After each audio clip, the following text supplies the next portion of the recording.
पिछली वीडियो में हमने बात की थी कि बैंक ऑफ बड़ौदा की आपको मर्चेंट आईडी कैसे लेनी है, यानी कि बैंक ऑफ बड़ौदा के जो आपके एईपीएस के थ्रू कैश विड्रॉ नहीं हो रहे हैं वो कैसे होंगे। इसके बारे में हम लोग पिछली वीडियो में बात कर चुके हैं। जैसे कि मैंने उस वीडियो में कहा था कि मैं एक नेक्स्ट वीडियो लेकर के आऊँगा, जिस वीडियो में आपको पूरा फॉर्म फिलअप करके भी बताऊँगा और ये भी बताऊँगा कि इस फॉर्म को आपको कहाँ से डाउनलोड करना है, किस प्रकार आपको ये फॉर्म मिलेगा। इसके बारे में चलिए हम आगे बात करते हैं। तो सबसे पहले मैं आपको दिखाना चाहूँगा बैंक ऑफ बड़ौदा की मर्चेंट आईडी आपको क्यों लेना है। तो सबसे पहले आप सभी को जैसे कि पता ही है कि बैंक ऑफ बड़ौदा में कैश विड्रॉ नहीं हो रहा है। एईपीएस के थ्रू जब आप कैश विड्रॉ करने जाते हैं तो वहाँ पर सस्पेक्टेड फ्रॉड का मैसेज करके आपका कैश विड्रॉ नहीं हो रहा है। तो इसलिए आप लोगों की काफ़ी ज़्यादा डिमांड आई। आप लोगों ने कहा कि मुझे कोई ऐसा आईडी चाहिए जिससे बैंक ऑफ बड़ौदा का कैश विड्रॉ होने लगे। तो ये बैंक ऑफ बड़ौदा का खुद का ही मर्चेंट आईडी होता है, जैसे कि एक सीएसपी पॉइंट, बीसी पॉइंट होता है। इसी प्रकार मर्चेंट आईडी भी होती है जिसको भीम आधार बड़ौदा पे करके एप्लीकेशन है, उसमें जाकर के आपको इसमें लॉगिन होना पड़ता है। तो उसी का यूजर आईडी और पासवर्ड आपको किस प्रकार मिलेगा, इसी के बारे में हम सब जानने वाले हैं। सबसे पहले मैं आपको एक इंपॉर्टेंट डिटेल्स बताना चाहूंगा। सबसे पहले आपके पास क्या क्या होना चाहिए।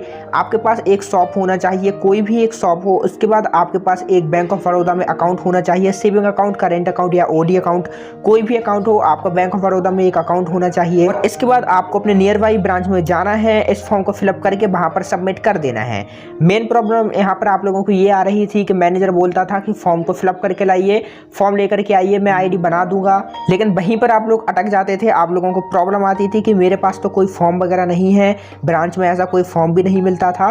तो मैंने भी इसके ऊपर काफ़ी ज़्यादा रिसर्च की और मेरे काफ़ी सारे सब्सक्राइबर जो जिनके पास ये आईडी पहले से थी, उन लोगों से मैंने रिक्वेस्ट की तो उन लोगों ने मुझे ये फॉर्म दे दिया। और फॉर्म देने के बाद मैं आप लोगों को ये फॉर्म देने वाला हूँ। सबसे पहले मैं आपको बताना चाहूँगा, जब आप इस फॉर्म को फिलअप करके बैंक में सबमिट करने जाएंगे, मैनेजर पूछेगा आपको आईडी क्यों चाहिए। आपको मैनेजर से ये नहीं बोलना है कि मुझे ये आईडी इसलिए चाहिए कि मैं एक एईपीएस संचालक हूँ और एईपीएस का काम करना है मुझे। अगर आप ये कहते हैं तो मैनेजर आपको ये आईडी बिल्कुल नहीं देने वाला है। अब आप लोग बोलेंगे कि मुझे तो बस एईपीएस वर्क के लिए ही आईडी चाहिए, फिर मैं क्या करूँगा इस आईडी का। सिंपली कोई प्रॉब्लम नहीं है। बैंक की तरफ से कुछ टर्म एंड कंडीशन रखी जाती हैं। जैसे कि बैंक की तरफ से ये एक टर्म एंड कंडीशन है जहाँ पर कहा जाता है कि आपका कोई किराना स्टोर है या जनरल स्टोर है, वहाँ पर आपको ये आईडी मिलेगी और कस्टमर इसका फ़ोन पे की तरह ही यूज़ करेंगे, अंगूठा लगाएंगे, जितना उसका सामान हुआ उतना आपको पे करेंगे और चले जाएंगे। लेकिन यदि आप मैनेजर को बता देंगे कि मैं एईपीएस संचालक हूँ तो आपको ये आईडी नहीं देगा। चलिए मैंने आपको ये सब बता दिया। इसके बाद अब मैं आपको फॉर्म को फिलअप करना बताता हूँ, क्योंकि फॉर्म को फिलअप करने में भी थोड़ी चीज़ इसमें डिफरेंट है। तो सबसे पहले आप देख सकते हैं, आपको फर्स्ट में ही नेम डाल देना है। नेम में आपको पहले मिस्टर में से जो भी आपका नेम के आगे टाइटल लगता है, आपको सिंपली टाइटल डाल देने के बाद यहाँ पर अपना नेम पूरा फिलअप कर देना है। नेम फिलअप कर देने के बाद आपको अपना मोबाइल नंबर डाल देना है। जिस भी मोबाइल नंबर से आपको अपनी आईडी बनवानी है, सिंपली आपको उस मोबाइल नंबर को यहाँ पर फिलअप कर देना है। देन आपको अपना अकाउंट नंबर यहाँ पर डाल देना है। अकाउंट नंबर कोई भी चलेगा, आपका saving account, current account, OD account, जो भी अकाउंट हो, आपको यहाँ पर 14 डिजिट का अपना अकाउंट नंबर डाल देना है। अकाउंट नंबर डाल देने के बाद देन आपको यहाँ पर आईएफएससी कोड डालना है। ब्रांच 16 आईडी भी डाल देनी है। ब्रांच का अल्फा आता है, यानी कि रीजन डाल देना है, जोन डाल देना है, जो भी आपका नॉर्थ साउथ जो भी पड़ता हो, सिंपली आपको यहाँ पर डाल देने के बाद आधार नंबर मांगता है। सिंपली आपको यहाँ पर अपना आधार नंबर अच्छे से फिलअप कर देना है। आधार नंबर फिलअप कर देने के बाद आउटलेट का नाम मांगता है, यानी कि जो भी आपका शॉप का नेम है, आपको सिंपली यहाँ पर अपना शॉप का नेम डाल देना है। उसके बाद आता है आउटलेट एड्रेस। सिंपली आपको यहाँ पर अपना आउटलेट एड्रेस डाल देना है। सिटी, स्टेट, पिन कोड, पूरा एड्रेस बिल्कुल सही से डालिए, कोई भी मिस्टेक मत कीजिएगा। इसके बाद आता है डिवाइस, हार्डवेयर, सीरियल नंबर, यानी कि जो भी आपका फिंगरप्रिंट डिवाइस है। फिंगरप्रिंट डिवाइस तो आप लोग समझते ही होंगे, बायोमेट्रिक डिवाइस, जो भी उसका सीरियल नंबर है वो आपको सिंपली यहाँ पर फिलअप कर देना है। सीरियल नंबर फिलअप कर देने के बाद आपको जिस मोबाइल में इस आईडी को चलाना है, यानी कि आपका जो भी मोबाइल फ़ोन है, सिंपली आपको उस मोबाइल फ़ोन का IMEI नंबर यहाँ पर डाल देना है। अब काफ़ी लोगों को प्रॉब्लम आएगी कि ये IMEI नंबर मुझे कहाँ से मिलेगा मोबाइल का। याद रखिए, यहाँ पर आपको सिम नंबर, यानी कि जो भी आपका कॉलिंग नंबर होता है वो नंबर नहीं डालना है।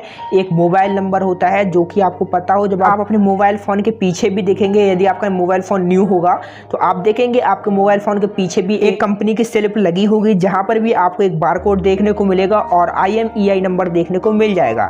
अगर ये सब भी नहीं मिलता है तो सिंपली आप सेटिंग में भी जा करके अपना IMEI नंबर निकाल सकते हैं। कोई बड़ी बात नहीं होती है IMEI नंबर को निकालना, तो आप अपने सेटिंग में से भी निकाल सकते हैं। देन आपको यहाँ पर मर्चेंट डिक्लेरेशन का ऑप्शन आ जाएगा। मर्चेंट डिक्लेरेशन को भी आपको सिंपली अच्छे से फिल कर देना है। जहाँ पर आपसे पूछ रहा है माइक्रो USB जो डिवाइस होती है, अब आप लोग समझते होंगे, MATM डिवाइस आपको कितना चाहिए, तो यहाँ पर आप आपको अगर चाहिए तो आप 1 या 2 जितना भी आपको डिवाइस चाहिए आप वो यहाँ पर फिलअप कर सकते हैं। वैसे मैं कहूँगा आप इसमें पैसे वेस्ट मत कीजिएगा, एक भी मत लीजिएगा, आपको आईडी मिल जाती है, 0 रुपये डालिए। बस ये है मैनेजर आपको टारगेट ना दे दे कि नहीं आपको तो एक लेना ही पड़ेगा। वैसे मेरे जिस सब्सक्राइबर ने आईडी लिया है उसने एक भी माइक्रो एटीएम नहीं लिया, ना ही उसका 1 भी रुपया कॉस्ट लगा हुआ है। वो ब्रांच मैनेजर के ऊपर होता है कि आपके एरिया का, आपके ब्रांच का मैनेजर किस टाइप का है। तो यहाँ पर आप 0 डाल देंगे, 0 रुपये डाल देने के बाद अमाउंट रहेगा उसको भी 0 डाल सकते हैं। अगर आप डिवाइस एक लेते हैं तो उसका जितना भी प्राइस है मैनेजर से पूछ करके आप यहाँ पर फिलअप कर सकते हैं।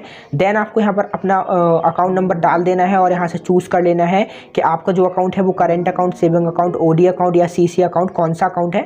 सिंपली आपको यहाँ पर ये चूज़ कर लेने के बाद अकाउंट नंबर डालना है। अकाउंट नंबर डाल देने के बाद नीचे आएंगे तो यहाँ पर आपको देखने को मिल जाएगा सिग्नेचर ऑफ एप्लीकेंट, यानी कि आपको अपने यहाँ पर सिग्नेचर कर देने हैं, प्लेस डाल देनी है और आज की डेट डाल देनी है, यानी कि जिस दिन आप फॉर्म को सबमिट कर रहे हैं आपको वो डेट डालनी है, प्लेस डालनी है और अपने सिग्नेचर कर देने हैं।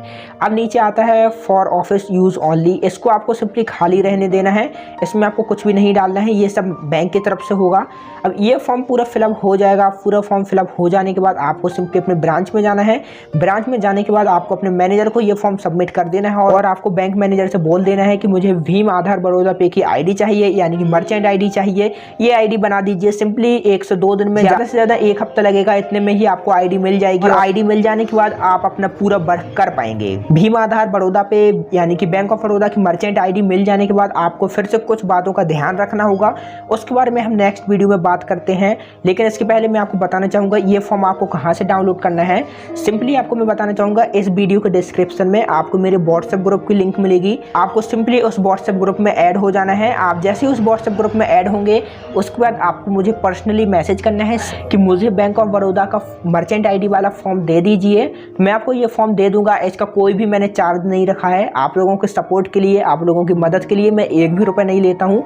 ये फॉर्म आपको मैं फ्री ऑफ कॉस्ट दूंगा। तो ये फॉर्म भी आपको सिंपली बड़ी ही आसानी से मिल जाएगा। कोई भी अगर आपको परेशानी आती है तो आप सिंपली मुझसे व्हाट्सएप पर पूछ सकते हैं। मैंने जैसे कि बताया कि आपको वीडियो के डिस्क्रिप्शन में मेरे व्हाट्सएप ग्रुप की भी लिंक मिल जाएगी, जहां से आप मुझसे ये फॉर्म ले सकते हैं और अपने प्रॉब्लम का सॉल्यूशन भी ले सकते हैं। लेकिन अब मैं आपको बताना चाहूंगा ये फॉर्म सिर्फ उसी को मिलेगा जो मेरे चैनल को सब्सक्राइब करेगा, वीडियो को लाइक करेगा और अपने दोस्तों के साथ भी शेयर करेगा। इसलिए मेरे चैनल को अभी सब्सक्राइब कीजिएगा, वीडियो को लाइक कीजिएगा और लोगों के साथ शेयर कीजिएगा। मैं आगे चल करके भी आप लोगों के लिए ऐसी इंटरेस्टिंग वीडियो लेकर के आने वाला हूँ।